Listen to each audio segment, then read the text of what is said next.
যা যা করণীয়, একটা তারা বলেছে তাদের ইমার্জেন্সিতে সুরক্ষা দিতে হবে, সেটা আমরা বলেছি আমরা সুরক্ষা দিব। বড় বড় হাসপাতালগুলো যেগুলো আছে 8টা হাসপাতাল, সেখানেও আমরা সুরক্ষা দিব। ঢাকায় অলরেডি মেডিকেল হাসপাতাল অলরেডি জোরদার করা হয়েছে। এখন থেকে তারা জরুরি চিকিৎসা সেবা চালু করবেন এবং যে নিশ্চয়তা ওনারা চেয়েছেন সিকিউরিটি, সেটা আমরা সেনাবাহিনী, বিজিবি, পুলিশ এবং আনসারের সমন্বয়ে আমরা সিকিউরিটি এনশিওর করব। কমপ্লিট শাটডাউন বলতে আমাদের জরুরি সেবা চালু থাকবে, আমাদের ইনডোর সেবা চালু থাকবে, জরুরি যে অপারেশনগুলো করার দরকার আমার প্রত্যেকটা অপারেশন হবে। ঢাকা মেডিকেল থেকে শুরু করে ঢাকা বাংলাদেশের প্রত্যেকটা জেলা, উপজেলা, বিভাগীয় শহরে সব জায়গায় চলমান থাকবে।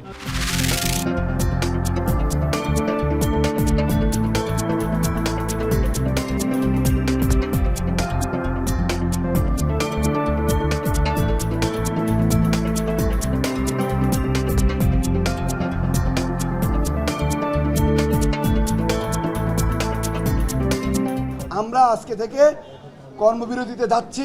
সারা বাংলাদেশের সমস্ত চিকিৎসক, সরকারি বেসরকারি সবাই অনতিবিলম্বে 24 ঘন্টার মধ্যে যারা আক্রমণ করেছে আমাদের চিকিৎসকদের উপরে তাদেরকে গ্রেপ্তার করতে হবে।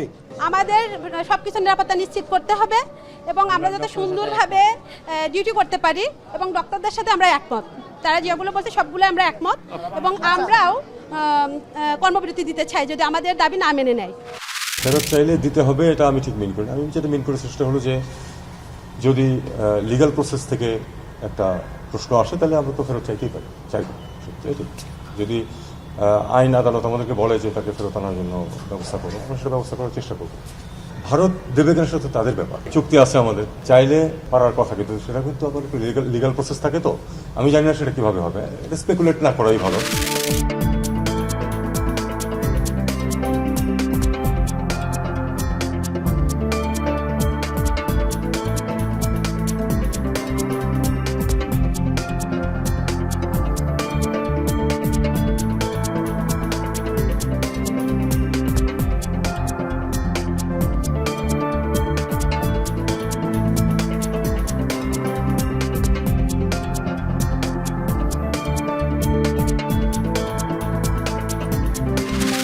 জাতীয়তাবাদী দল সবসময় নেতৃত্ব দিয়েছে, আগামী দিনেও তার সঠিক রাজনীতি এবং জনগণকে সঙ্গে নিয়ে আবারও সঠিকভাবে সামনের দিকে এগিয়ে যাবে এবং দেশকে পুনর্গঠন করবার কাজে মাত্র বাংলাদেশকে নতুন করে গড়ে তোলবার জন্য তিনি যে কাজ করছেন, সেই বাংলাদেশকে গড়ে তোলবার জন্য আজকে আমরা প্রতিজ্ঞাবদ্ধ হয়েছি, শপথ দিয়েছি এবং যে কোনো বাধাই আসুক সব চ্যালেঞ্জকে মোকাবেলা করে বাংলাদেশে গণতন্ত্র সুপ্রতিষ্ঠা করা, মুক্তবাজার অর্থনীতিকে প্রতিষ্ঠা করা, সমৃদ্ধ বাংলাদেশে পরিণত করার জন্য আমরা কাজ করে যাব।